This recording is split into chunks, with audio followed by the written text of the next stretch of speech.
शिव को क्या समर्पित कर सकता हूं? कितनी भी विषम परिस्थिति हो, कितना भी तकलीफ की घड़ी चल रही हो, अशोक सुंदर वाली स्थान पर अगर बेलपत्र के बाद 12 बेलपत्र समर्पित, और आप अलग अलग विभाजन कर कर नहीं भी चढ़ा सकते तो 12 एक साथ मिलाकर चढ़ा दो और चढ़ाओ, और उत्तर की ओर मुख कर कर शिव को जल समर्पित करो।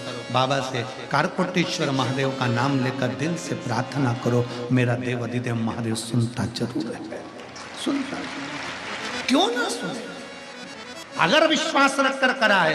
एक पत्र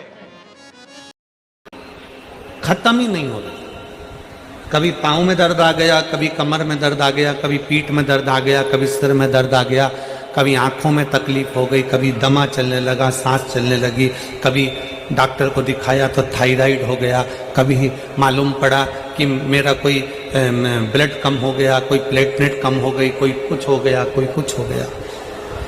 डॉक्टर को दिखाओ। हमने कल भी कथा में कहा था, परसों भी कहा था कि डॉक्टर शिव का एक रूप होता, उसको दिखाओ।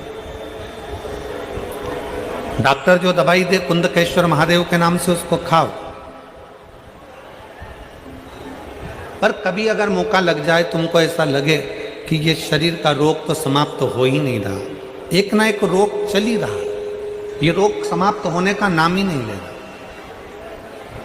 समाप्त ही नहीं हो रहा, ये तो समाप्ति की ओर जा ही नहीं रहा। फिर पिपलेश्वर महादेव का नाम लेकर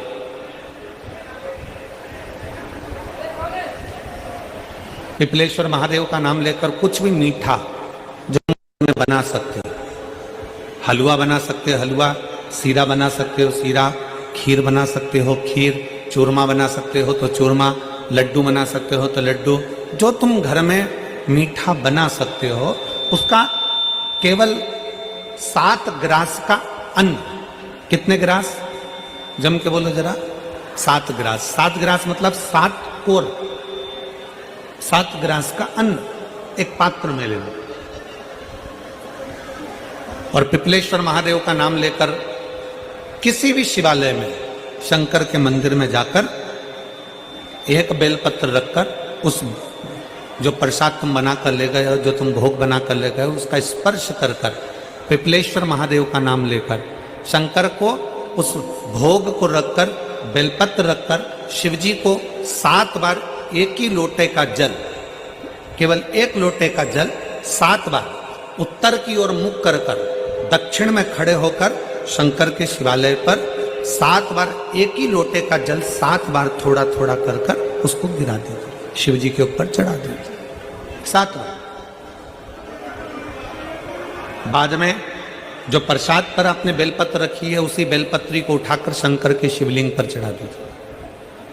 बाबा को प्रणाम करिए, बाबा मेरे शरीर का रोग समाप्त नहीं हो रहा, गोलियां खा रही हूँ, दवाई खा रही हूँ, कुंदकेश्वर महादेव का नाम लेकर दवाइयां ले रही हूँ, पर कभी घुटना, कभी कमर, कभी आंख, कभी थायराइड, कभी कुछ, कभी बीपी, कभी शुगर, कुछ ना कुछ चल ही रहा है।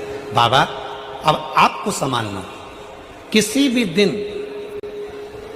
पिपलेश्वर महादेव का नाम लेकर वो चढ़ी हुई बेलपत्री लियाओ, प्रसाद लियाओ, घर पर आने पर जैसे ही घर के अंदर प्रवेश करो, सबसे पहले बेलपत्री को चबा चबा कर खा लो। फिर वो जो प्रसाद है, उस प्रसाद को 7 गांठ से थोड़ी थोड़ी देर में 7 बार में उसको खा लेना।